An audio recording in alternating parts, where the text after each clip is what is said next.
Juste après la cueillette, le plus rapidement possible, nous amenons les olives au moulin d'Aiguille en dessous du village, chez Rodolphe, Nathalie et leur équipe. Et donc une fois là, les palox d'olives sont déchargés, pesés. Donc on en apporte le plus possible en un seul lot, de sorte à ce que la pressée puisse avoir lieu pour ce lot-là. Et dès que le moulin a la disponibilité nécessaire, le plus rapidement possible, on commence la pressée. Alors là, nous sommes au début de la chaîne. Donc les olives arrivent dans un palox et on voit là Rodolphe qui alimente la chaîne avec ce palox.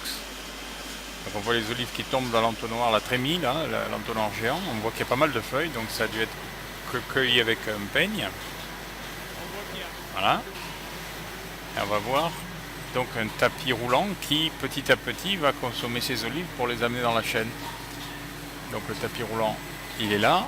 Et voilà, quelques minutes plus tard, le produit est déjà écoulé et on voit cette boîte bleue au milieu. C'est un aimant pour récupérer les pièces métalliques qui auraient été oubliées dans les olives.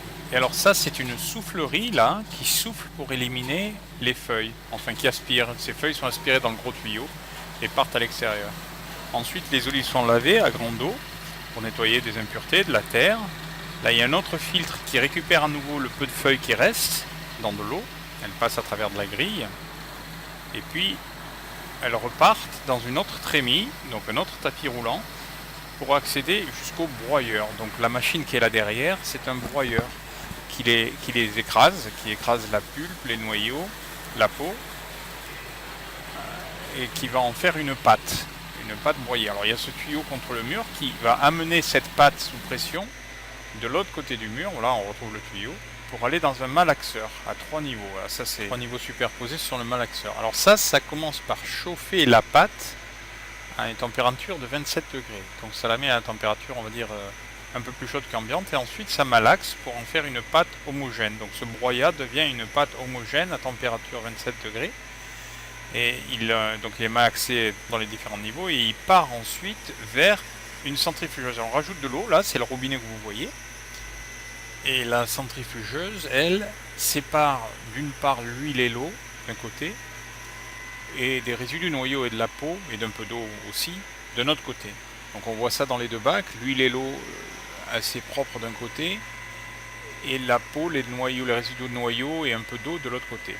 Là on voit le flux vert qui coule là-bas de façon continue.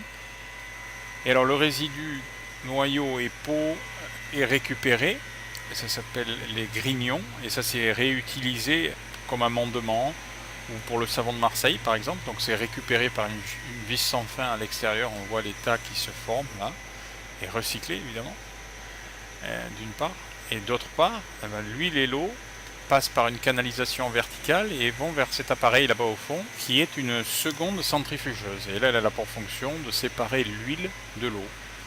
L'eau étant plus dense que l'huile, pareil, mécaniquement, elle part vers l'extérieur.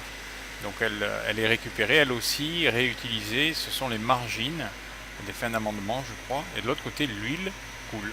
Et donc voilà, c'est le produit qu'on va consommer, c'est directement le produit qu'on retrouve dans les bouteilles, puisque ça part dans la cuve, et il n'y a plus d'autre transformation qui intervient. Alors ce que vous ne pouvez pas percevoir dans la vidéo, c'est l'odeur magnifique et enivrante du moulin. Voilà les cuves là. Donc l'huile du prêcheur est une cuve spéciale, puisqu'on retire notre propre pressé.